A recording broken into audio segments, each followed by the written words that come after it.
है, पर हमारी शक्ति बढ़ानी पड़ेगी। कुछ बुरा सुनने की भी शक्ति आनी चाहिए, कोई अपमान करे तो भी सुनने की शक्ति आनी चाहिए, किसी का नेगेटिव बोल रहा है तो हमें स्थिरता रखनी है। हम दूसरा अभी भले जो अभी उपाय करते अच्छा है, उसे आगे जाना पड़ेगा। और आगे ये जाना पड़ेगा, कोई हमें बताता है तो मैं ये आदमी का कुछ बोल रहा है तो मैं उसका शुद्धात्मा देखो, उसके लिए प्रार्थना करो। ये व्यक्ति का शुद्धात्मा देखो, शुद्धात्मा के पास व्यक्ति के लिए प्रार्थना करो। तो ये मेरी उसका बोलने का एक पार्ट है, और मेरे भीतर की भावना, प्रार्थना, दूसरा मैं उपाय कर, उसको ऐसे ही लगता है कि मेरी बात सुन रहा है। और मैं उसको ये भी समझा सकता हूँ, देखो वो आदमी हाजिर नहीं है, उसका बोलने का कोई मतलब नहीं है। मैं ऐसे करता था, मुझे पसंद नहीं आती तो उनके शुद्धात्मा देखेंगे, उसके शुद्धात्मा को प्रार्थना करता था। किसी थर्ड व्यक्ति के लिए नेगेटिव बोला तो उसके शुद्धात्मा देखने की, प्रार्थना करने की, और 1 घंटा आराम से निकल जाता था। दादाजी ऐसे बताते, एक बार उनको कोई बुरे शब्द बोल रहा था, दादाजी बोलते, गाली देने वाला भी मैं हूँ, गाली सुनने वाला भी मैं हूँ, मैं ही उसके अंदर बैठा हूँ, मैं ही सुनता हूँ, मैं ही बोलता हूँ, मुझे कोई उनके साथ भेद ही नहीं है। तो 1 घंटा तक वो बोलते रहा, दादाजी घंटा तक उपयोग रहे आत्मा का उपयोग में। धीरे धीरे ऐसी स्थिति हमें प्राप्त करनी है।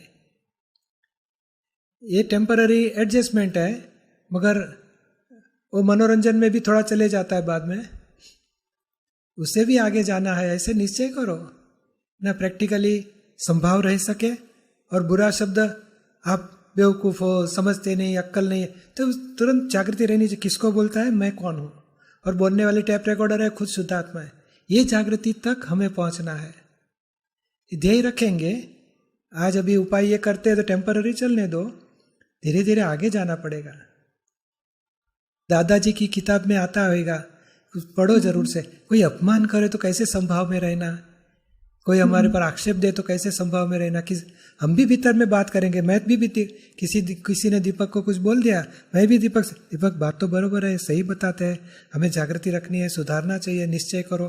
भीतर में मेरी जागृति वाली बात चालू है, वो आदमी दीपक को सुनाता है, मैं दीपक को सुनाता हूँ और सॉल्यूशन निकालता हूँ। मेरी शक्ति बढ़ी, उसके साथ संभाव से निकाल भी हुआ, और मैं निश्चय किया कि नहीं, इनका पॉइंट ऑफ व्यू बरोबर है, नेक्स्ट टाइम ध्यान रखूंगा। धीरे धीरे हमारी ज्ञान की शक्ति बढ़ेगी। भीतर का ज्ञान का उपाय कुछ सेटिंग करो। 5 आज्ञा का ये फाइल आई है, संभाव से निकाल करना है, हुआ सो व्यवस्थित, एडजस्ट एवरीवेयर होना है, संभाव से निकाल करना है। भोगवट आया तो फाइल 1 को आता है, उसकी भुगतता, उसकी गलती।